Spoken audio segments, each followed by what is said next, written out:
नमस्कार। आज हम लोग पढ़ेंगे ब्रह्मांड के बारे में, यूनिवर्स के बारे में।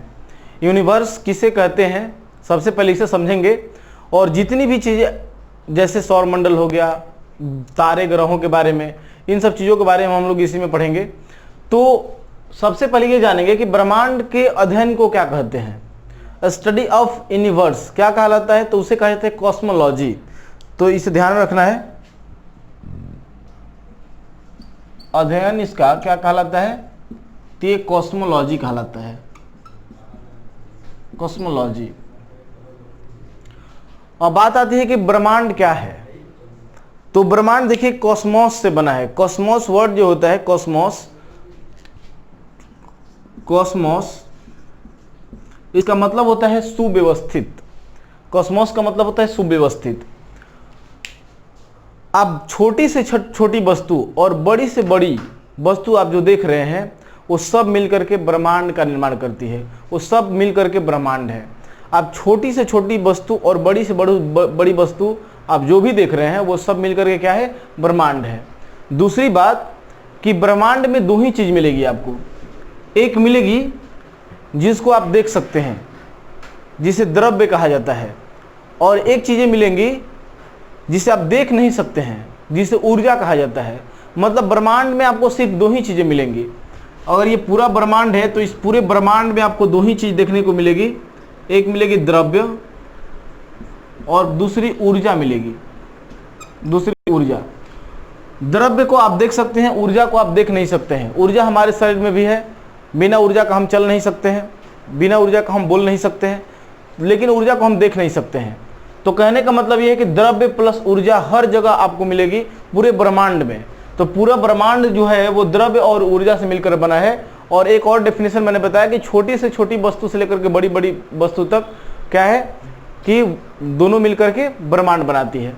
अब यहाँ पर बात आती है कि देखिए, जैसे मान लेते हैं कि ये आपका गांव है, ये आपका गांव है, गांव के बाद ये जिला है, जिला के बाद ये राज्य है, राज्य के बाद आपका देश है, और देश के बाद ये आपका पृथ्वी ग्रह है। इस तरीके से और भी चले जाइएगा ऊपर तो आपका सौरमंडल है, सौरमंडल के बाद आपका गैलेक्सी है।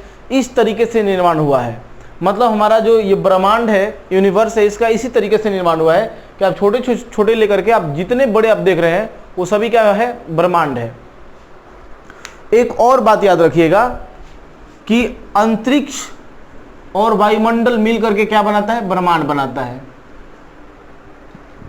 अंतरिक्ष, जैसे हम पृथ्वी पर रहते हैं तो ये हमारा एटमॉस्फेयर है, ये हमारा वायुमंडल है, ये वायुमंडल है। और वायुमंडल के बाद ये सारा क्या है, अंतरिक्ष है। मतलब कहने का है कि इन दोनों को वायुमंडल और प्लस ये जितना भी क्षेत्र आप देख रहे हैं, ये पूरा एरिया, ये जैसे ही वायुमंडल से आप बाहर निकलेंगे ये सीधे कहाँ जाएंगे, आप अंतरिक्ष में जाएंगे। कहीं भी बाहर निकलिएगा अंतरिक्ष में जाइएगा। तो ये वायुमंडल प्लस अंतरिक्ष, ये क्या होता है, तो ये भी है ब्रह्मांड। तो इसे ध्यान में रखना है कि ब्रह्मांड कहा जाता है, यूनिवर्स कहा जाता है वायुमंडल और अंतरिक्ष को मिला करके। तो दो तीन चीज़ें आप यहाँ से समझ गए। अब देखिए ब्रह्मांड बना कैसे, कौन सी थियरी सबसे ज़्यादा, कौन सा सिद्धांत सबसे ज़्यादा मान्य है। तो आप लोग जानते होंगे कि ब्रह्मांड के उत्पत्ति के बारे में बहुत सारे सिद्धांत दिए गए हैं कि ब्रह्मांड बना कैसे, इसकी उत्पत्ति कैसे हुई। इसके लिए आपको बहुत सारे सिद्धांत मिलेंगे, जिसमें से एक पुल सेटिंग थ्योरी भी है, दोलनी सिद्धांत जिसको बोलते हैं। लेकिन सर्वमान्य जो है वो है आपका बिग बैंग थियरी। कौन सा, बिग बैंग थियरी। तो एक पॉइंट कहीं नोट कर लीजिएगा इसे,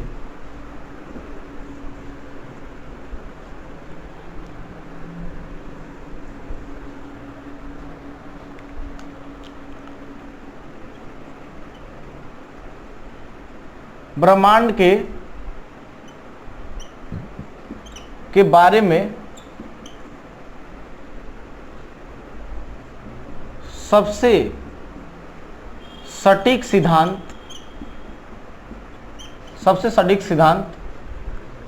बिग बैंग थियरी है। बिग बैंग थियरी है। इसे हिंदी में बोलते हैं महाविस्फोटक सिद्धांत। महाविस्फोटक सिद्धांत महत्वपूर्ण है, इसे याद रखना है। इसे बोलते हैं महाविस्फोटक सिद्धांत। महाविस्फोटक सिद्धांत क्या है मैं अभी तुरंत बताऊंगा आपको। आप बस यही ध्यान रखिएगा कि ब्रह्मांड के उत्पत्ति के बारे में जो अभी तक का सर्वमान्य है, सबसे बढ़िया जो माना जा रहा है, वो कौन सी थियरी है? तो ये थियरी है बिग बैंग थियरी, और इसे हिंदी में बोलते हैं महाविस्फोटक सिद्धांत। अब देखिए महाविस्फोटक में क्या है कि एक बेल्जियम के खगोल शास्त्री हैं जिनका नाम है जॉर्ज लेमेंतेयर। तो जॉर्ज लेमेंतेयर जब थियरी अपना दिए थे बिग बैंग थियरी, तो पीछे की जितनी भी थियरी है, पीछे की जितनी भी सिद्धांत है, वो सब गलत हो गए और इनका थियरी अभी माना जा रहा है। तो इसके प्रतिपादनकर्ता जो हैं, इसके सिद्धांत को देने वाले प्रतिपादनकर्ता, उनका नाम है जॉर्ज लेमेंत्री। जॉर्ज लेमेंत्री ये बेल्जियम के खगोल शास्त्री हैं, याद रखिएगा, बेल्जियम के खगोल शास्त्री। इतनी बातें समझ गए आप? ब्रह्मांड के बारे में सबसे सटीक सिद्धांत बिग बैंग थ्योरी है। महाविस्फोटक सिद्धांत प्रतिपादन करता है जॉर्ज लेमेंतेयर, और ये कब अपना प्रतिपादन किए थे थियरी का? तो 1967 में, 1967 में।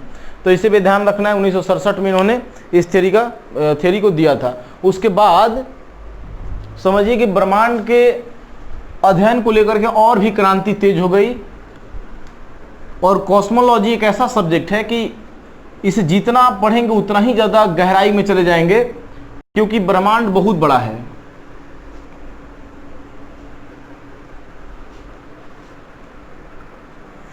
अब देखिए, अब जैसे हमारी पृथ्वी ग्रह है, तो ये एक सौर मंडल में है, एक सौर मंडल में है, और सौर मंडल का हिस्सा है। जैसे सौर मंडल का मुखिया कौन है? सूर्य है। ऐसे ही सूर्य एक तारा है, और सूर्य के जैसे अरबों तारे मिल करके एक गैलेक्सी का निर्माण करते हैं। जैसे देखिए यहाँ पर मान लो कि ये सूर्य है,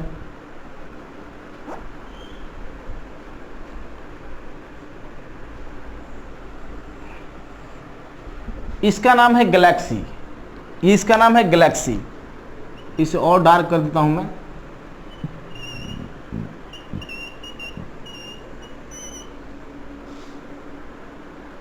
यह है गैलेक्सी। गैलेक्सी को बोलते हैं मंदाकिनी। क्या बोलते हैं? मंदाकिनी। मंदाकिनी क्या होता है? सबसे पहले इसको समझिए। मंदाकिनी बोलते हैं गैलेक्सी। अब देखिए, ये जो मंदाकिनी आप देख रहे हैं, इसमें सूर्य जैसे अरब तारे, एक अरब में कितना होता है? 10⁻11। मतलब कहने का ये है कि ये मंदाकिनी जो है, मंदाकिनी, इसमें सूर्य के जैसा 10⁻11 तारे हैं। बहुत सारे इसमें तारे मिलेंगे, इस तरीके से बहुत सारे तारे मिलेंगे इस तरीके से, और ये कहलाएगा क्या? ये कहलाएगा गैलेक्सी। मतलब कि बहुत सारे तारे, अरबों तारे मिल करके एक गैलेक्सी का निर्माण करते हैं, एक गैलेक्सी का निर्माण करते हैं। ये तारे मान लीजिए कि भर गया पूरा यहाँ तक, और इसी में एक कोने में सूर्य है, सन, ये सूरज है, एक तारा है सूर्य, एक तारा है सूर्य। सूर्य के चारों तरफ, सूर्य के चारों तरफ बहुत सारे ग्रह चक्कर लगाते हैं।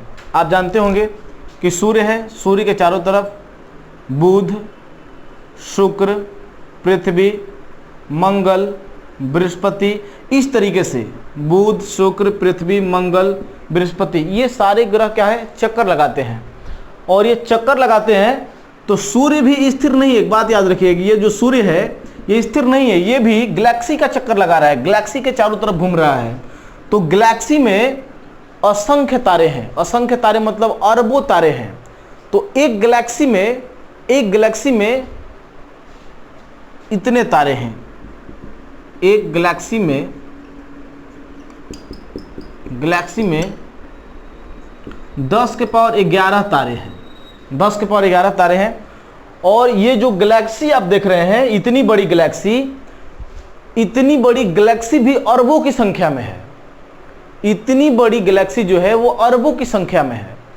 मतलब कहने का है कि गैलेक्सियों की संख्या अरबों में है, लेकिन एक गैलेक्सी में अरबों तारे हैं। तो मान लीजिए कि एक गैलेक्सी में इतने तारे हैं 10 के पावर 11, और गैलेक्सी की संख्या भी 10 के पावर 11 है। तो कुल मिलाकर के ब्रह्मांड में लगभग तारों की संख्या कितनी हो जाएगी? तो ब्रह्मांड में कुल तारों की संख्या 10 टू द पावर 22 हो जाएगी। इसे ध्यान में रखना है, क्योंकि देखिए अगर मान लीजिए कि 10 के पावर 11 गैलेक्सी है और प्रत्येक गैलेक्सी में 10 के पावर 11 तारे हैं, तो कुल मिलाकर लगभग तारों की संख्या कितनी हो जाएगी? 10 के पावर 22। इसे ध्यान में रखना है। अब देखिए, अब ये सूर्य है, सूर्य, तो सूर्य के चारों तरफ 8 ग्रह चक्कर लगा रहे हैं। ऐसे 9 ग्रह थे, 9 ग्रह में, लेकिन प्लूटो को 2006 में ग्रह की श्रेणी से हटा करके 52वें ग्रह में रख दिया गया है। अभी वर्तमान में सूर्य के चारों तरफ चक्कर लगाने वाले ग्रहों की संख्या कितनी है? 8 है। तो ये तो हम पढ़ेंगे सौरमंडल में, पढ़ेंगे सौरमंडल, सोलर सिस्टम जब पढ़ेंगे। अभी हम ब्रह्मांड जान रहे हैं। तो इस सूर्य के जैसा ये सभी तारे हैं। आप देख लीजिए, ये सभी तारे हैं।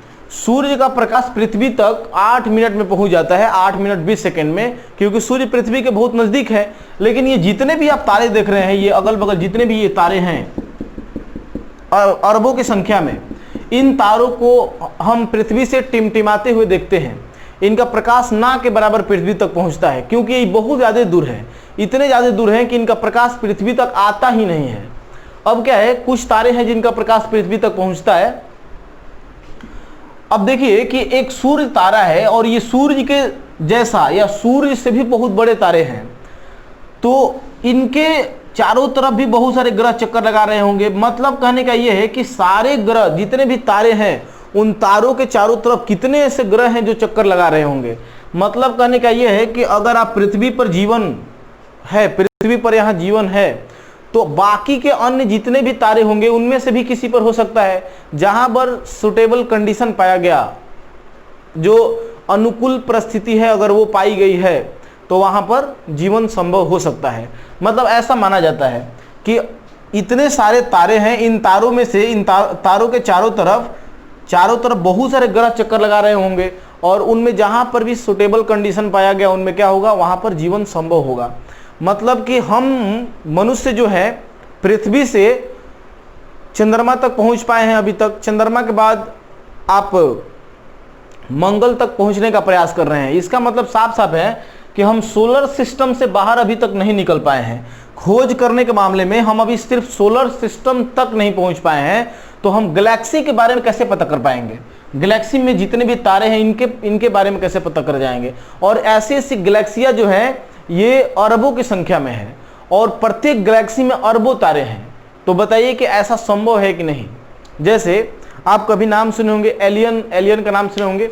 तो एलियन क्या है? वो उनको बोला जाता है दूसरे ग्रह से आए हुए व्यक्ति, दूसरे ग्रह से आए हुए लोग होते हैं, एलियन कहा जाता है उनको। तो ये वास्तव में ऐसा कुछ नहीं कि एलियन आया है कभी, ये गलत है। कल्पना किया जाता है ऐसा कि एलियन आ सकता है, एलियन हो सकता है दूसरे जगह पर, दूसरे ग्रह पर भी हमारे जैसा सिविलाइज सभ्यता, पढ़ी लिखी सभ्यता हो सकती है, ऐसा माना जा रहा है। तो इतनी बातें आप समझ गए होंगे। ये सिर्फ मैंने एक गैलेक्सी को दिखाया है। ये वो गैलेक्सी है जिसमें पृथ्वी है, सूर्य है, सौरमंडल है।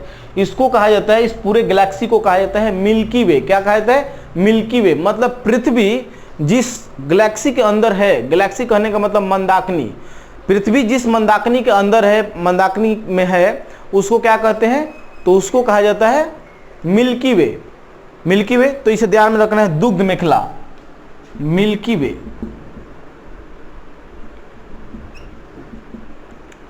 दुग्ध मेखला,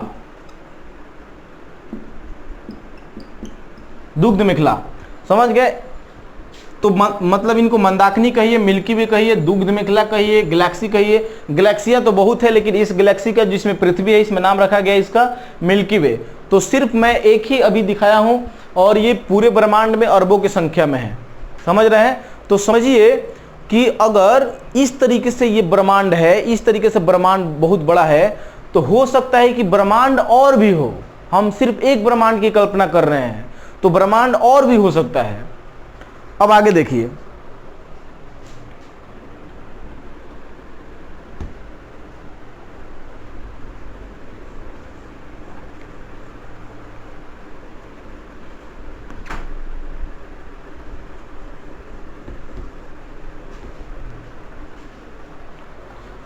अब हम समझते हैं बिग बैंग थियरी को।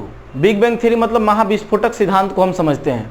देखिए, गैलेक्सी का खोज सबसे पहले कोपरनिकस द्वारा किया गया था, क्योंकि कोपरनिकस दूरबीन का प्रयोग किया था। उसके बाद गैलीलियो, मतलब कहने का ये है कि गैलीलियो ने दूरबीन का खोज किया था और उसने ग्रहों के बारे में पता भी लगाया था, ग्रहों के बारे में गैलीलियो। तो गैलीलियो ने याद रखिएगा सबसे पहले देखा था, कोपरनिकस नहीं, कोपरनिकस उसके बाद में देखा था। अब इसके बाद देखिए, अब बिग बैंग थियरी में क्या होता है। बिग बैंग थियरी कि दूरबीन से गैलेक्सियों को जब देखा जाता है, आकाश गंगाओं को जब देखा जाता है, तो मान लो आज से मतलब 20 साल पहले 2000 ईस्वी में वैज्ञानिकों ने देखा कि इनकी बीच की दूरी जो है इतनी है, लेकिन 2020 में अगर वो देख रहे हैं कि दो गैलेक्सियों के बीच की दूरी इतनी हो गई। मतलब ये किस आधार पे सटीक बैठता है, मैं बता रहा हूं कि अगर 2000 ईस्वी का समय लिया जाए, कि मान लेते हैं कि 2000 ईस्वी में वैज्ञानिकों ने देखा कि दो आकाशगंगा, मान लो एक ये आकाशगंगा है और एक ये आकाशगंगा है और ये आकाशगंगा है, ये दोनों इतनी दूरी पर थी। लेकिन 2020 में जब देखा गया, 2020 में जब इसे देखा गया, तो इन दोनों के बीच की जो दूरी है वो इतनी हो चुकी है। अगर 2030 में इसे देखा जाएगा, 2030 में, तो इसकी दूरी इतनी हो चुकी होगी।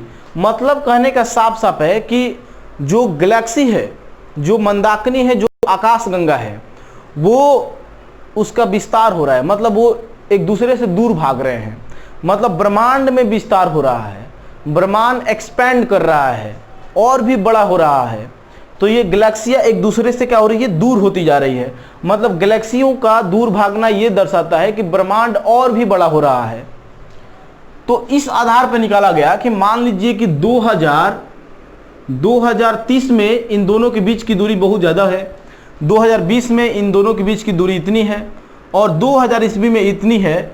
तो कहने का मतलब ये है कि कभी ना कभी ऐसा हुआ होगा कि ये दोनों और भी समय पीछे चले जाएंगे, तो कभी ना कभी ये एक दूसरे के इतने नज़दीक हुए होंगे, फिर कभी इतने नज़दीक हुए होंगे,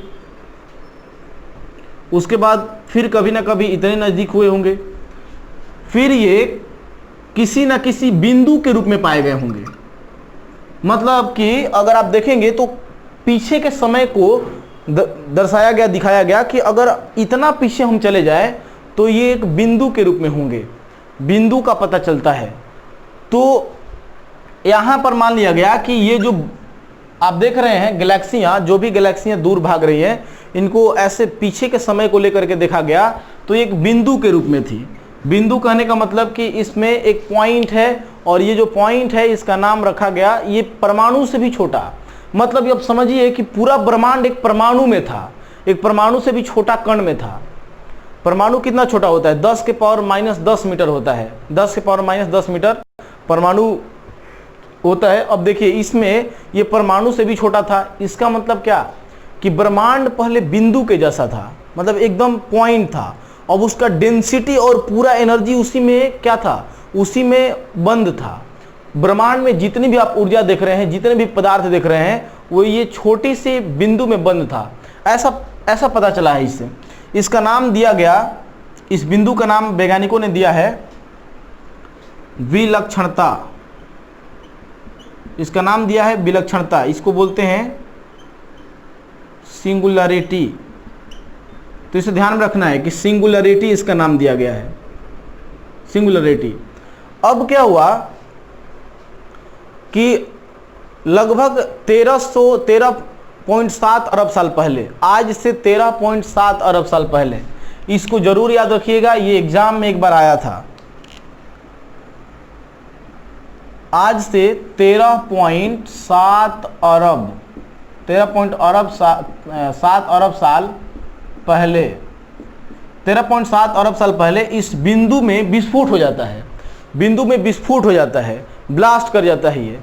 तो विस्फोट होने के चलते ये फैल जाता है, विस्फोट हो जाता है। इसी घटना को क्या कहा गया है? इसी घटना को कहा गया है महाविस्फोट, बिग बैंग थियरी कहा जाता है। इसमें इतनी ज़्यादा पूरे ब्रह्मांड की एनर्जी इसमें शामिल थी और ये ब्लास्ट कर गया। तो ये समय कब रखा गया? 13.7 अरब साल पहले। अगर आपसे पूछा जाए कि अब बताइए मुझे कि ब्रह्मांड कितना वर्ष पुराना है, ब्रह्मांड कब बना, तो ब्रह्मांड कब बना? तो 13.7 अरब साल पहले। और हम हम लोग ऐसे कल्पना ही कर सकते हैं, इतने दूर तक थियरी के आधार पर ही जा सकते हैं, क्योंकि हम 100 साल तक ही नहीं जी पाते हैं, 70 साल तक 80 साल तक लोग जीते हैं।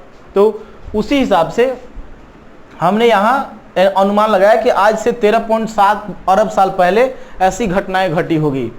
इसके कुछ दिन बाद, इसके बाद ही लगभग 3.8 मिलियन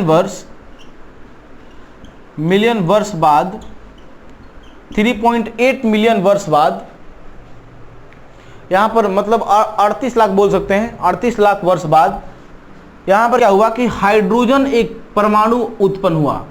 हाइड्रोजन एक परमाणु उत्पन्न हुआ पहली बार, और उसके बाद हाइड्रोजन, कई हाइड्रोजन मिलकर हैं, कई हाइड्रोजन मिलते हैं, 4 हाइड्रोजन, इस तरीके से हाइड्रोजन मिल करके ही क्या करते हैं? तो हीलियम का निर्माण करते हैं। क्या करते हैं? हीलियम का निर्माण करते हैं। और पैदा क्या होती है? तो ऊर्जा निकलती है। क्या निकलती है? ऊर्जा निकलती है। तो सबसे पहले हाइड्रोजन का कण बना, और हाइड्रोजन क्या हुआ? हाइड्रोजन मिल करके हीलियम का निर्माण किया। देखिए, इसी को बोलते हैं नाभिकीय संलयन। आप देखेंगे जितने भी तारे हैं, जितने भी तारे आप सेलेस्टियल बॉडीज अगर देखेंगे, आकाशीय पिंड, उसमें तारों को अगर देखेंगे तो तारों का अपना प्रकाश होता है। तारों का अपना प्रकाश होने का मतलब क्या है? कि उनमें ऊर्जा होती है, अपना ऊर्जा होता है। और ऊर्जा किस कारण से होता है? तो नाभिकीय संलयन। जैसे सूर्य को आप देखेंगे तो सूर्य में ऊर्जा का मुख्य कारण क्या है? नाभिकीय संलयन ही तो है।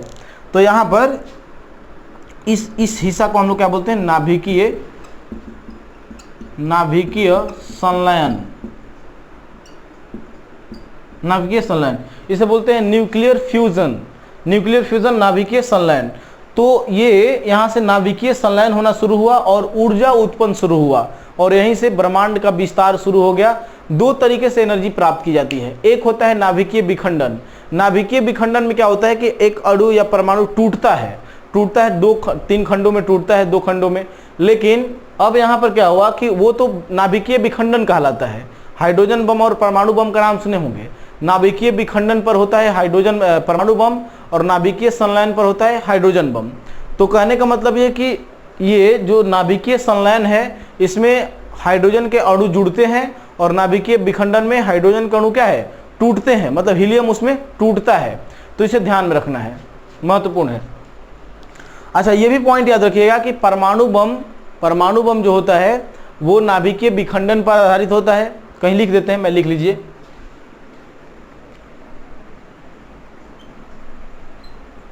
परमाणु बम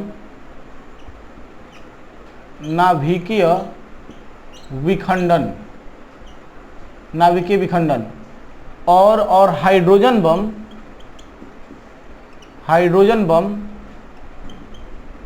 नाभिकीय संलयन पर आधारित होता है। तो इस पॉइंट को ध्यान रखिएगा, बहुत ही महत्वपूर्ण है। अब यहाँ से विस्फोट हुआ, ये विस्फोट हुआ तो इसमें धीरे धीरे विस्तार शुरू हुआ, विस्तार जारी हुआ। बहुत सारे गैसों का वो इकट्ठा होना शुरू हुआ, पॉइंट बनना शुरू हुआ, बहुत सारे तारे बनने शुरू हो गए, और भी उसमें सूर्य भी बना। अब आगे बढ़ते हैं, मिटा दे रहा हूँ इसे।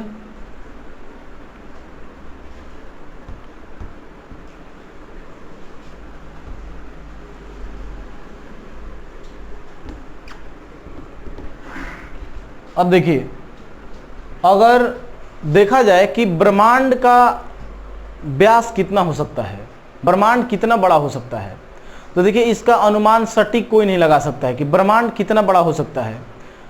पूरे अगर देखा जाए कि पूरे ब्रह्मांड में यहाँ पर अगर इकाई खोजा गया है, सबसे छोटी इकाई, मतलब कहने का ये है कि आप देखिए पूरे ब्रह्मांड में सबसे छोटी इकाई अगर खोजा गया है तो छोटी से छोटी इकाई 10 के पावर -25 तक खोजा गया है, जिसे प्लांक इकाई कहा जाता है। और सबसे बड़ी इकाई खोजा गया है 10 के पावर 35। मतलब कहने का है कि ये दोनों मीटर में है। ये सबसे छोटी इकाई है, किसी चीज़ को मापने का सबसे छोटी इकाई, ये सबसे छोटी इकाई है। और किसी चीज़ को मापने की सबसे बड़ी इकाई, सबसे बड़ी इकाई।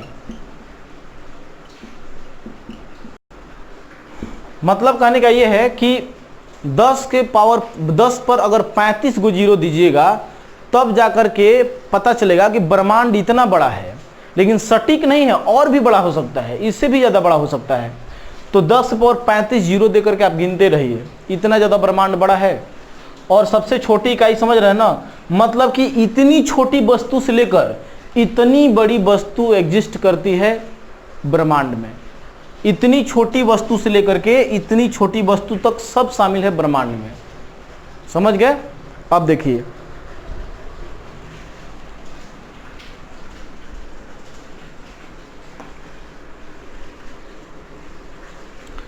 अब ये जो नाभिकीय संलयन, ये नाभिकीय संलयन की जो न्यूक्लियर फ्यूजन की जो घटना है, ये इसमें मैंने बताया कि हाइड्रोजन के 4 अणु मिलते हैं और हीलियम के एक नाभिक का निर्माण करते हैं। तो ये कितने डिग्री सेल्सियस पर होता है? तो नाभिकीय संलयन की जो घटना होती है, नाभिकीय संलयन, वो एक वैज्ञानिक ने बताया था जिनका नाम है हेंस बेथ। हेंस बेथ के अनुसार यह घटना 10 के पावर 7 डिग्री सेल्सियस पर होती है। 10 के पावर 7 डिग्री सेल्सियस पर होती है। तो इसे ध्यान में रखना है। नाभिकीय संलयन की जो क्रिया होती है वो हेंस बेथ वैज्ञानिक ने बताया था के अनुसार 10 के पावर 7 डिग्री सेल्सियस पर, मतलब कि नाभिकीय संलयन की घटना होने के लिए 1 करोड़ डिग्री सेल्सियस तापमान होना जरूरी है। तो यहाँ ध्यान रखना है।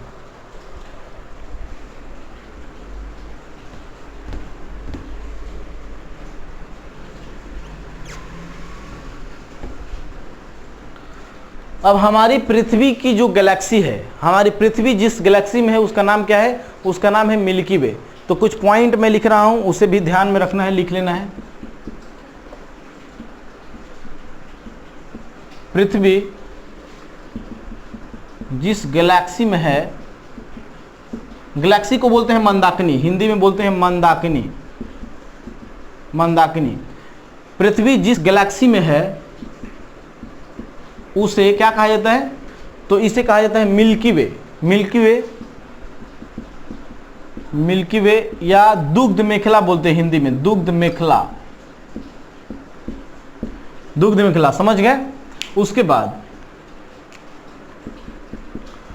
बाद पृथ्वी के मतलब ये मंदाकिनी जो है मिल्की वे के बहुत ही नजदीक एक और गैलेक्सी है जिसके बारे में पता किया गया है, जिसको देखा गया है, खोजा गया है। उसका नाम है एंड्रोमेडा, उसे बोलते हैं देवयानी।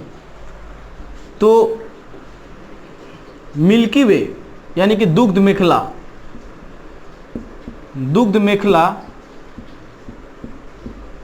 के निकट की मंदाकिनी यानी कि गैलेक्सी का नाम क्या है? तो इसका नाम है देवयानी। देवयानी।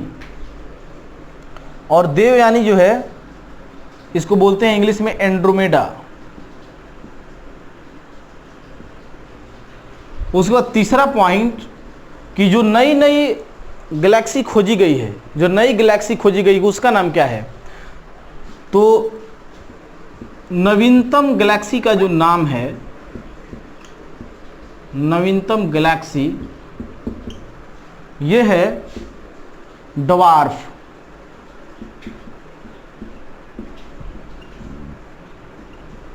ड्वार्फ। तो इसे ध्यान रखना है, ये तीनों पॉइंट पूछा जाता है, महत्वपूर्ण है, कृपया कैसे इसे पढ़ जाइएगा। आगे कुछ पॉइंट देखते हैं। अब पृथ्वी का सबसे निकट तारा कौन सा है? पृथ्वी का सबसे निकट तारा कौन सा है? तो पृथ्वी का सबसे निकट का तारा है सूर्य। कौन सा है? सूर्य। आप कुछ और सोच रहे हैं क्या? सूर्य ही है पृथ्वी के सबसे नजदीक तारा। उसका प्रकाश पृथ्वी तक पहुंचने में 500 सेकंड लगता है, लगभग 8 मिनट 20 सेकंड। तो एक और पॉइंट नोट कर लेंगे,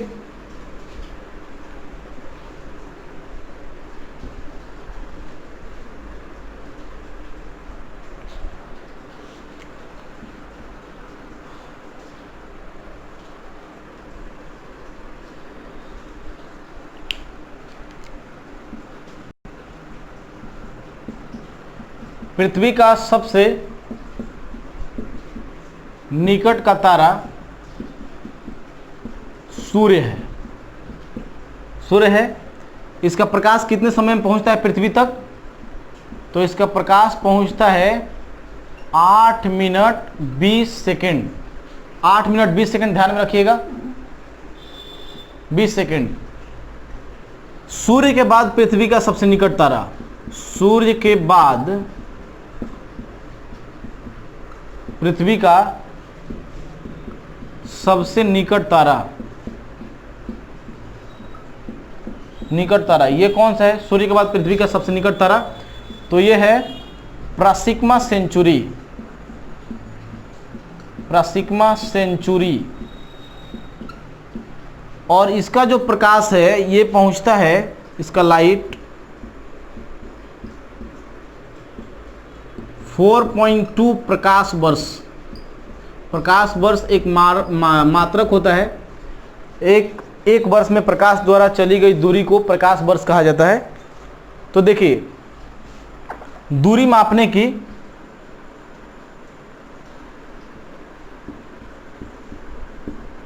दूरी नहीं, यहां पर लिख लेंगे खगोलीय दूरी।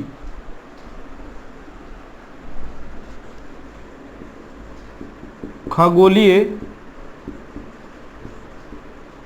दूरी मापने की इकाई कौन सा है? तो यह है प्रकाश वर्ष। खगोलीय दूरी मापने की इकाई कौन सा है? प्रकाश वर्ष। एक लाइट ईयर में, एक प्रकाश वर्ष में कितना होता है? तो एक प्रकाश वर्ष में होता है 9.46 गुना 10 से पावर 15 मीटर।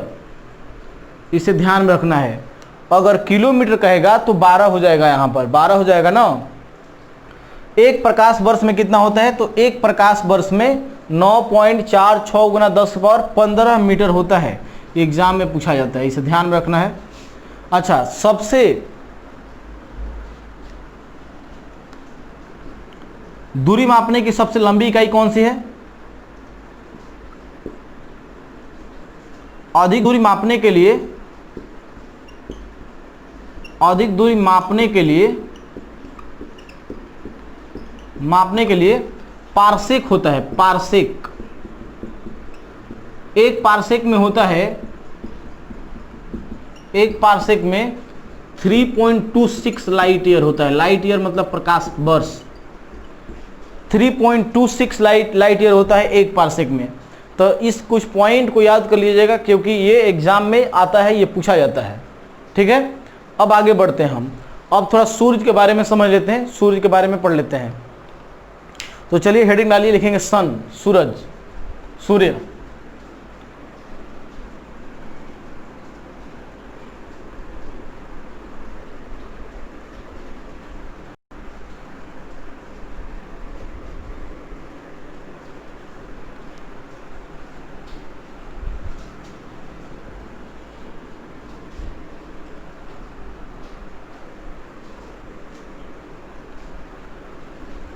अच्छा, आकाश का सबसे चमकीला तारा कौन सा है? आकाश में सबसे चमकीला तारा है डॉग स्टार, बोला जाता है उसे। क्या बोला जाता है? Dog star. तो इसे याद रखिएगा, साइरस कहा जाता है, डॉग स्टार भी कहा जाता है।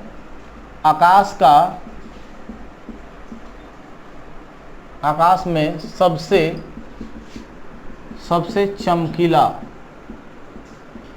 चमकीला तारा ये कौन सा है? तो ये होता है आपका साइरस, साइरस को बोलते हैं डॉग स्टार, तो इसे भी ध्यान में रखना है। अब देखिए, अब थोड़ा सा सन के बारे में देख लेते हैं, सूरज के बारे में। देखिए, सूरज एक तारा है। सूर्य क्या है? सूर्य एक तारा है, और उसमें जो भी ऊर्जा निकलती है वो नाभिकीय संलयन के द्वारा निकलती है। आप देखेंगे कि अगर ये सूर्य है, तो मैंने बताया था कि गैलेक्सी के चारों तरफ सूर्य भी घूमता है, सारे ग्रहों को, उपग्रहों को लेकर के। ये फिगर मैंने बताया था यहां पर।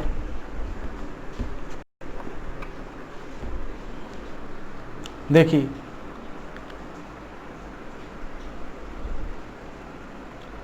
ये जो गैलेक्सी है ना, इसको मैं बार बार ऐसा क्यों बना रहा हूं, क्योंकि गैलेक्सी गोलाकार नहीं होती है। जितनी भी गैलेक्सियां हैं उनका 70% हिस्सा जो होता है ना, वो स्पाइरल होता है, सर्पिलाकार।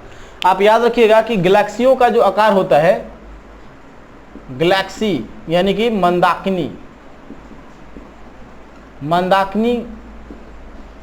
का आकार जो होता है वो कैसा होता है? तो होता है सर्पिलाकार, इसको इंग्लिश में बोलते हैं स्पाइरल। तो इसे ध्यान रखना है।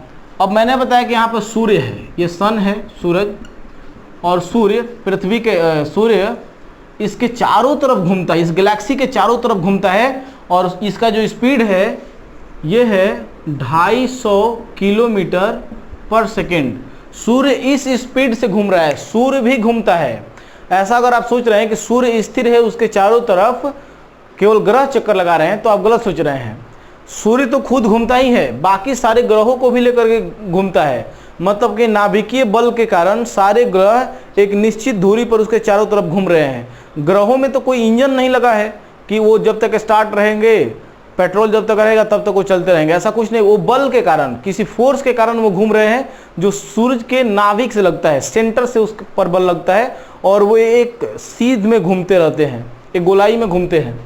तो ये सूरज भी इसके चारों तरफ घूम रहा है, इसके चारों तरफ घूम रहा है, और ये इसे एक चक्कर पूरा करने में, सूर्य को एक वर्ष पूरा करने में 25 करोड़ वर्ष लग जाते हैं। कितने वर्ष? 25 करोड़ वर्ष। इसी को कहा जाता है एक ब्रह्मांड वर्ष कहा जाता है। एक ब्रह्मांड वर्ष कितने को कहा जाता है? 25 करोड़ साल को कहा जाता है। और 250 किलोमीटर पर सेकेंड के स्पीड से सूर्य घूमता है, और भी ये सारे ग्रहों को लेकर के घूम रहा है, और भी सारे ग्रह इसके चारों तरफ घूम रहे हैं। तो ये ध्यान में रखिएगा, ये भी गैलेक्सी का चक्कर लगाता है, और ये चारों तरफ 250 किलोमीटर पर सेकेंड के स्पीड से घूमता है। अब उसके बाद सूर्य में 2 गैसों की प्रधानता है। आप देखेंगे कि सौर मंडल में अगर 8 ग्रह हैं, सौर मंडल में कितने ग्रह हैं? 8 ग्रह। 8 ग्रह के अलावा बहुत सारे इसमें आपको उपग्रह देखने को मिलेंगे। ग्रह तो है ही, उपग्रह है, उसके बाद क्षुद्र ग्रह है, बहुत सारे द्रव्य और ऊर्जा आपको देखने को मिलेगी। मतलब अगर सिर्फ द्रव्य मतलब पदार्थ, मतलब जितना भी द्रव्य आप देख रहे हैं वहां पर, जितना भी आप द्रव्य देखेंगे उसका लगभग 99.9% सूरज में स्थित है। अगर यहाँ से आप देखेंगे कि ये पूरा सौर मंडल है, मान लीजिए पूरा सौर मंडल है, तो इस पूरे सौर मंडल में अगर 100% द्रव्य है, द्रव्य और ऊर्जा है, अगर 100% द्रव्य है, तो इसका 99.99% सूर्य में है, सूर्य में है। इसे ध्यान में रखना है कि जितना भी द्रव्य और ऊर्जा सौर मंडल में है, 8 ग्रह और क्षुद्र ग्रह और उपग्रह को मिला करके, उसका 99.99% कहाँ है? तो वो सभी सूर्य में है। अब बताइए कि पृथ्वी में पूरे सौर मंडल का 0.001% भी मैटर नहीं है, पदार्थ नहीं है। तो पूरे ब्रह्मांड में पृथ्वी का क्या अस्तित्व है? पूरे ब्रह्मांड के लिए पृथ्वी एक कण है, एक पार्टिकल्स है, और पृथ्वी के लिए हम एक पार्टिकल्स हैं। तो आप कल्पना कर सकते हैं कि ब्रह्मांड कितना बड़ा है। अब ये पूरा मैटर इसमें है, पूरा पदार्थ इसमें है, और एनर्जी भी इसमें है। सूर्य में एनर्जी भी है। सूर्य में 2 गैसों की प्रधानता है। 2 गैसें सबसे ज़्यादा पाई जाती है। आप देखेंगे, अब ये मान लीजिए कि यहाँ पर सूर्य है, इसे मैं मिटा दे रहा हूँ, ये सूर्य है,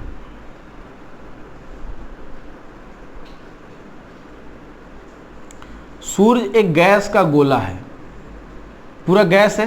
तो सूर्य में दो गैसें आपको मिलेगी देखने को, एक मिलेगा हाइड्रोजन और दूसरा गैस मिलेगा हीलियम। मतलब कहने का ये है कि आपको सेंटर में, नाभिक में, यहाँ पर कौन सी गैस देखने को मिलेगी, तो यहाँ पर मिलेगी, यहाँ पर हाइड्रोजन। इसलिए कभी कभी प्रश्न पूछा जाता है कि सूर्य के नाभिक में कौन सी गैस है, या सूर्य का नाभिकीय ईंधन किस गैस को कहा जाता है। तो पॉइंट लिख लीजिएगा एक, कि सूर्य का नाभिकीय ईंधन, सूर्य का नाभिकीय ईंधन, नाभिकीय ईंधन ये कहा जाता है हाइड्रोजन को, हाइड्रोजन को। इसे ध्यान रखना है, सूर्य का नाभिकीय ईंधन क्या है, हाइड्रोजन। और यही नाभिक से, देखिए नाभिक से जब तक हाइड्रोजन निकलेगा, नाभिक से जब तक हाइड्रोजन निकलते रहेगा वो हीलियम में चेंज होते रहेगा, और यहाँ पर इस एरिया में हीलियम पाई जाएगी, हीलियम इस एरिया में, ये सभी एरिया में, तो ऊर्जा प्राप्त होता रहेगा। मतलब यहाँ पर नाभिकीय संलयन की अभिक्रिया होती रहेगी, नाभिकीय संलयन की अभिक्रिया होती रहेगी जब तक इसमें हाइड्रोजन भरा हुआ है, जब तक सूर्य के केंद्र में हाइड्रोजन है। ये क्वेश्चन जरूर याद रखिएगा, पूछा जाता है कि सूर्य का नाभिकीय ईंधन क्या है, हाइड्रोजन है। जब तक सूर्य के नाभिक में हाइड्रोजन रहेगा तब तक उसमें ऊर्जा निकलता रहेगा। जिस दिन ये हाइड्रोजन समाप्त हुआ, सूर्य का ऊर्जा निकलना बंद हो जाएगा, सूर्य भी एक लाल दानव तारा से श्वेत वामन तारा में बदल जाएगा, उसके बाद ब्लैक होल तारा में बदल जाएगा। अभी मैं तुरंत बताऊंगा कि लाल दानव तारा और ब्लैक होल तारा क्या होता है, इसे मैं बताऊंगा। अभी इसी को देखिए। तो अभी क्या है इसमें कि सूर्य के बनावट में गैसों का प्रतिशत पूछा जाता है कि सूर्य की संरचना में कौन सी गैसें हैं। ये पूरा गैस का गोला है, आप देख लीजिए सूर्य का ये पूरा एरिया जो देख रहे हैं ये गैस से बना हुआ है। तो सूर्य के संरचना में, सूर्य के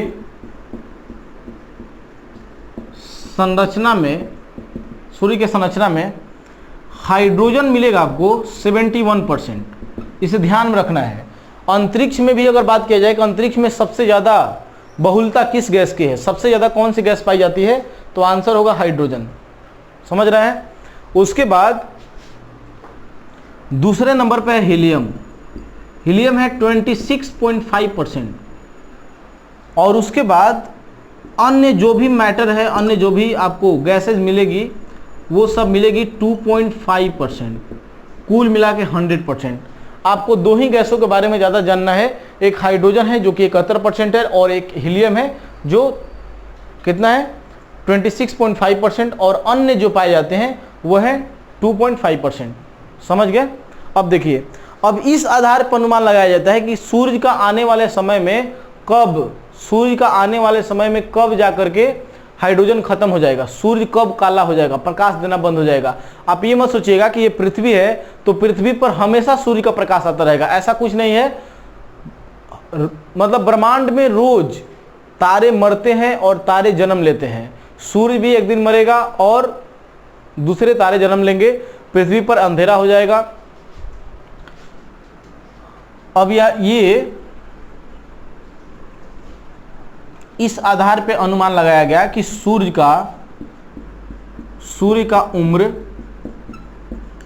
उम्र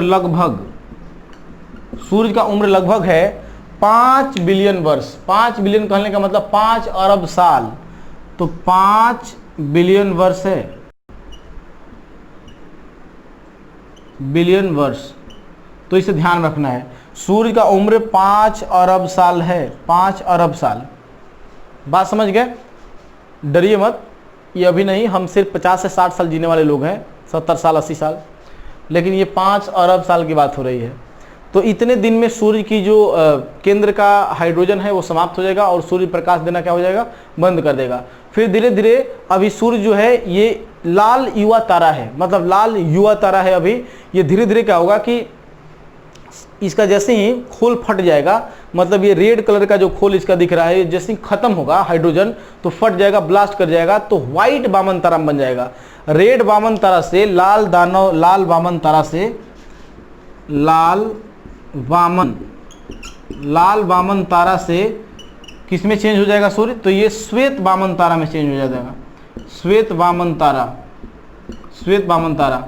और श्वेत वामन तारा के बाद फिर धीरे धीरे ये बन जाएगा ब्लैक होल। ब्लैक होल एक सेलेस्टियल बॉडी, ऐसी सेलेस्टियल बॉडी होती है, ऐसा पिंड होता है, आकाशीय पिंड, जिसमें इतना ज़्यादा घनत्व होता है, इतना ज़्यादा डेंसिटी होती है कि वो गुरुत्वाकर्षण का एक सेंटर बन जाता है, गुरुत्वाकर्षण का केंद्र हो जाता है।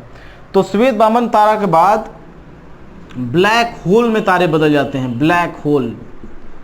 तो ब्लैक होल में बदल जाएंगे, कृष्ण छिद्र बोलते हैं हिंदी में, कृष्ण छिद्र।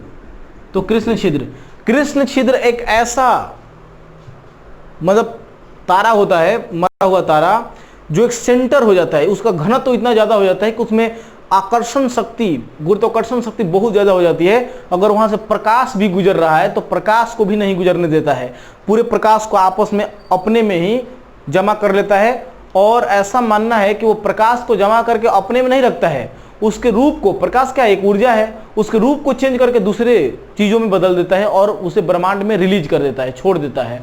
तो ये ब्लैक होल हो जाता है। बात समझ गए? तो ब्लैक होल भी तारे जो है, तारे का अंतिम अवस्था जो है, तारों का जो लास्ट स्टेज होता है वो क्या होता है? वो ब्लैक होल होता है। तो इसे ध्यान रखना है। अच्छा, तारा जो है, तारे का जो रंग है, ये क्वेश्चन कई बार पूछा गया है कि तारे का जो रंग है, अगर किसी तारे को आप देख रहे हैं, उसका कलर अगर आपको हरा दिख रहा है, ग्रीन दिख रहा है, तो इसका मतलब क्या कि सबसे ज़्यादा गर्म है। जो तारे सबसे ज़्यादा गर्म होते हैं वो हरे कलर का दिखते हैं, उससे थोड़ा कम होगा तो वो लाल रंग का दिखेगा, उसके बाद पीला, उसके बाद श्वेत, उसके बाद काला हो जाएगा। मतलब कहने का ये है कि तारे का रंग किस चीज़ का सूचक है? तो तापमान का सूचक है कि वो तारा कितना गर्म है। तो तापमान का सूचक है, इसे ध्यान रखिएगा। तारों का रंग तापमान का सूचक है, तापमान को दर्शाता है। अब एक दो बात और देख लीजिए।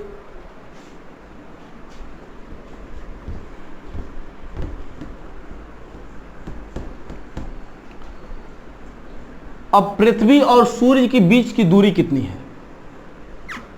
सूर्य का प्रकाश पृथ्वी तक आने में 500 सेकंड लगता है, 8 मिनट 20 सेकंड लगभग। तो सूर्य और प्रकाश के बीच की दूरी कितनी है? सूर्य और, सबसे पहली बात कि खगोलीय दूरी कहते किसे हैं? खगोलीय दूरी किसे कहते हैं? देखिए, खगोलीय दूरी खास करके माना गया है सूर्य और पृथ्वी के केंद्र के बीच की दूरी।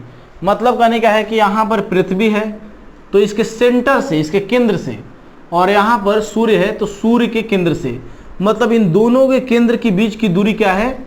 तो ये मान लीजिए कि ये पृथ्वी है, पृथ्वी है, और ये क्या है? ये सूर्य है। तो सूर्य के केंद्र, क्योंकि ऐसे पूछा जाता है खगोलीय दूरी क्या है, तो सूर्य का केंद्र और पृथ्वी के केंद्र के बीच की दूरी क्या है? उसको बोलते हैं खगोलीय दूरी। तो इसे याद रखेंगे, ये खगोलीय दूरी है। और ये दूरी कितना है? तो 14.96 करोड़ किलोमीटर, करोड़ किलोमीटर, मतलब लगभग 15 करोड़ किलोमीटर। इसे ध्यान रखना है। पृथ्वी से सूर्य के बीच की दूरी 14.96 करोड़ किलोमीटर है। लगभग कितना? लगभग 15 करोड़ किलोमीटर। ध्यान रखेंगे। आगे बढ़ते हैं।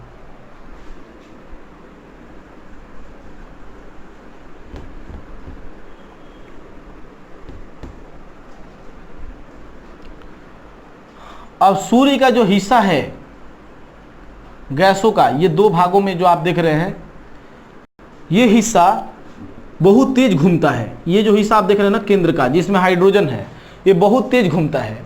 और बहुत तेज घूमने के चलते ये सिर्फ अपने अक्ष पर, ये भी अपने अक्ष पर घूमता है। सूर्य का जो केंद्र का हिस्सा है ये चक्कर लगाता है 25 दिन में। कितने दिन में चक्कर लगा लेता है? अपने अक्ष पर 25 दिन में। और ये जो हिस्सा आप देख रहे हैं, ये दूसरा हिस्सा है, ये घूमता है तो ये चक्कर लगाता है 35 दिन में। मतलब कहने का ये है कि केंद्र का जो भाग है, ये केंद्रीय भाग, ये बहुत तेज घूमता है और घूमता है 25 दिन में। बहुत तेज घूमेगा तभी तो कम दिन लेगा। और ये थोड़ा धीमा घूमता है, ये जो हिस्सा है, क्योंकि ये गैस का बना हुआ है तो अलग अलग भाग इसका अलग अलग दिनों में चक्कर लगाएगा।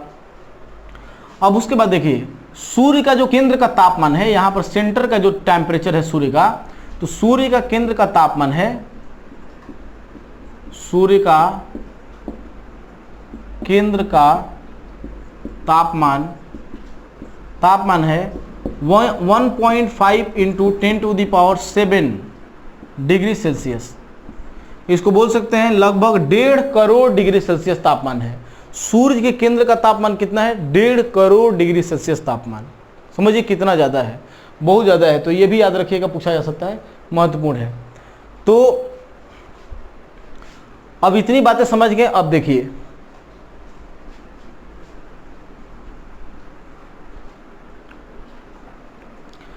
यहां पर मैंने बताया था हाइड्रोजन, सेंटर में मैंने बताया था हाइड्रोजन, और चारों तरफ हीलियम आएगा, हीलियम बनेगा और यहां से ऊर्जा तैयार होगी, ऊर्जा बनेगी, जिसको बोलेंगे नाभिकीय संलयन। नाभिकीय विखंडन वो होता है जिसमें नाभिक टूटते हैं और इसमें क्या है कि नाभिक जुट रहे हैं तो एक हो जा रहे हैं। अब कभी कभी आप सुने होंगे कि सूर्य ग्रहण लगता है, सूर्य ग्रहण। तो सूर्य ग्रहण कैसे लगता है, सूर्य ग्रहण और चंद्र ग्रहण के बारे में, तो ये कभी कभी पूछा जाता है कि सूर्य ग्रहण के समय जो सूर्य का मुकुट होता है उसे क्या कहा जाता है। देखिए सूर्य ग्रहण कब होगा, अब ये सूर्य है तो सूर्य के चारों तरफ पृथ्वी चक्कर लगाती है, पृथ्वी चक्कर लगाती है। तो यहां पर मान लो ये पृथ्वी है, ये पृथ्वी है, पृथ्वी चक्कर लगा रही है और पृथ्वी के चारों तरफ चक्कर लगा रहा है कौन? चंद्रमा। चंद्रमा चक्कर लगाता है तो यहां पर चंद्रमा आ गया। अब मान लीजिए कि चंद्रमा यहां पर आ गया, मतलब यहां से जो भी प्रकाश आया उसका कुछ हिस्सा चंद्रमा रोक लिया। तो चंद्रमा के रोक लेने के बाद पृथ्वी पर कुछ भाग अंधेरा हो जाता है। इसी को क्या कहते हैं? इसी को कहते हैं सूर्य ग्रहण। तो सूर्य ग्रहण के समय सन इक्लिप्स जो होता है, सूर्य ग्रहण के समय देख लीजिए, यहाँ पे याद रखिएगा, सूर्य और पृथ्वी के बीच में जब चंद्रमा आ जाता है तो पृथ्वी से तो बड़ा है नहीं चंद्रमा, तो कुछ प्रकाश को ही रोक पाता है, इसलिए पृथ्वी के कुछ भागों पर अंधेरा छा जाता है, जिसके चलते कहा जाता है सूर्य ग्रहण। सूर्य ग्रहण के समय सूर्य से एक्स-रे निकलती है, एक्स-रे निकलती है जो बड़ा खतरनाक होती है, एक्स-रे निकलती है जो बड़ा खतरनाक होती है, आंखों के लिए बड़ा खतरनाक होती है। इसलिए कहा जाता है कि सूर्य ग्रहण को कभी भी नंगी आंखों से नहीं देखना चाहिए। आप पानी में देखिए या और भी कुछ यूज करके देख सकते हैं। तो सूर्य ग्रहण से कौन सी किरणें निकलती है? सूर्य ग्रहण के समय एक्स-रे निकलती है, तो इसे ध्यान में रखना, ये महत्वपूर्ण है। अच्छा, सूर्य ग्रहण के समय ये जो बाकी हिस्सा आप देख रहे हैं, इन हिस्सा से प्रकाश निकलना बंद हो जाता है। इस एरिया से चुंबकीय मैग्नेटिक फील्ड पैदा हो जाता है, चुंबकीय क्षेत्र या चुंबकीय झंझावत बोलते हैं, वो सब यहाँ पर जम जाता है, जिसके चलते यहाँ से प्रकाश निकलना बंद हो जाता है और प्रकाश एक ही हिस्सा से निकलता है, प्रकाश एक ही हिस्सा से निकलता है, इस हिस्से से, और इसको बोलते हैं किरीट या कोरोना। किरीट या क्या बोलते हैं? किरीट बोलते हैं, या इसे कोरोना कहा जाता है, कोरोना। इसे सूर्य का मुकुट कहा जाता है, सूर्य का मुकुट कहा जाता है। सूर्य ग्रहण के समय जहां से प्रकाश निकलता है उसे क्या कहता है? उसे किरीट या कोरोना कहा जाता है। ये किनारे का ही क्षेत्र होता है, लेकिन खास करके ये तब दिखाई देता है जब सूर्य ग्रहण लगता है, तो उस समय इसे क्या कहते हैं? किरीट या कोरोना को। अगर आपसे पूछा जाए कि सूर्य का मुकुट किसे कहा जाता है, तो सूर्य का मुकुट कहेंगे किसको? किरीट या कोरोना को कहेंगे। तो इसे ध्यान में रखना है, महत्वपूर्ण है। उसके बाद सूर्य का जो किनारे वाला भाग है, सूर्य का जो किनारे का हिस्सा है, ये एरिया जो आप देख रहे हैं, ये एरिया किनारे का हिस्सा, जनरली यहीं से प्रकाश निकलता है। लेकिन जब सूर्य ग्रहण लग जाता है तो प्रकाश यहां से निकलना बंद हो जाता है। एक ऐसी सिचुएशन है, यहां से प्रकाश निकलता है, किरीट या कोरोना से निकलता है, जिसका टेम्परेचर उसमें बहुत ज़्यादा हो जाता है, 27 लाख डिग्री सेल्सियस हो जाता है, जो कि बहुत ज़्यादा हो जाता है सिर्फ किरीट का। अब यहाँ पर ये जो एरिया आप देख रहे हैं, इस एरिया को बोलते हैं फोटोस्फीयर। सूर्य के सतह का तापमान, सूर्य के सतह का तापमान 6000 डिग्री सेल्सियस होता है। सूर्य के सतह का तापमान कितना होता है? 6000 डिग्री सेल्सियस होता है, जिसे फोटोस्फीयर कहा जाता है। फोटोस्फीयर, या इसे हिंदी में बोलते हैं प्रकाश मंडल। प्रकाश मंडल। तो इसे ध्यान रखना है कि जनरली जहां से प्रकाश निकलता है ना, इसको क्या बोलते हैं हम लोग? इसको बोलते हैं फोटोस्फीयर। और 6000 डिग्री सेल्सियस वाला प्रकाश चलता है, वहां से पृथ्वी तक पहुंचते पहुंचते ये बहुत कम हो जाता है, ना के बराबर।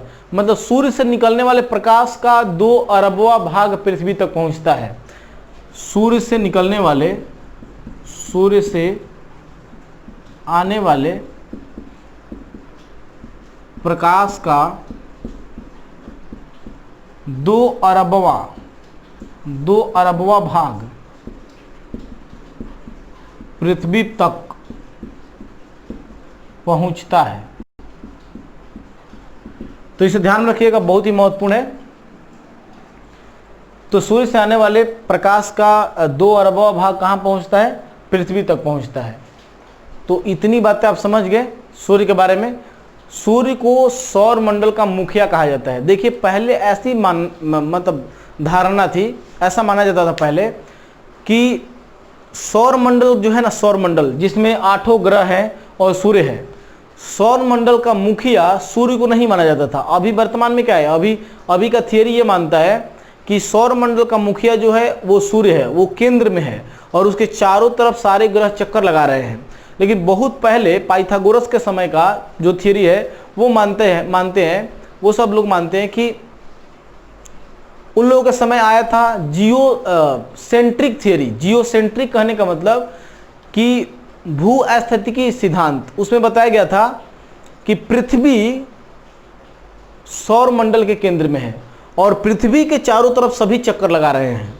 मतलब एक ऐसा थियरी दिया गया था जिसको जियोसेंट्रिक थियरी कहा जाता है।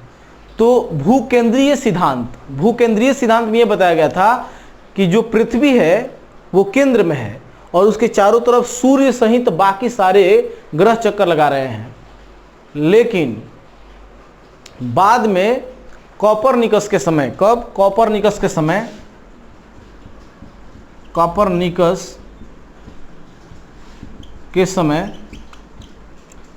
के समय जियोसेंट्रिक थियरी दिया गया, हेलियोसेंट्रिक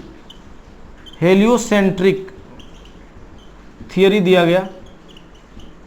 इसको बोलते हैं सूर्य केंद्रीय सिद्धांत, और इसी को माना जाता है। इन्होंने बताया कि सूर्य जो है वो केंद्र में है और बाकी के सारे ग्रह इसके चारों तरफ चक्कर लगाते हैं। पहले का मानना ही कुछ अजीब, पहले की धारणा अजीब थी। मतलब लोग विश्वास नहीं करते थे। आपको पता होगा कि केपलर को फांसी दे दी गई थी। केपलर यही बात साबित कर रहा था, यही बात बता रहा था कि पृथ्वी गोल है, लेकिन लोग मानने को तैयार नहीं थे कि पृथ्वी गोल कैसा है। समाज में तुम इस तरीके का क्यों अवधारणा फैला रहे हो, मतलब कि मिसकंसेप्शन लोगों में ला रहे हो। केपलर ने इसे साबित करना चाहा, मतलब वो लोगों के सामने ऐसा रखा बात कि पृथ्वी गोल है, तो लोग इसे गलत ठहराने लगे और ये समाज के विरुद्ध हो गया, इसे फांसी दे दिया गया था। तो वही बात है कि इसके बारे में आप समझ गए। इसके आगे हम लोग अगले क्लास में पढ़ेंगे, ठीक है। तो मुझे आशा है कि आप लोग इतनी सारे बातों को अच्छे से समझ गए होंगे और यहाँ से प्रश्न पूछे जाते हैं। आप प्रीवियस पेपर बनाएंगे, चाहे आने वाला जो भी एग्जाम होगा आप दीजिएगा, तो जरूर आपको पता चलेगा। तो ठीक है, मिलते हैं नेक्स्ट वीडियो में, तब तक के लिए बाय।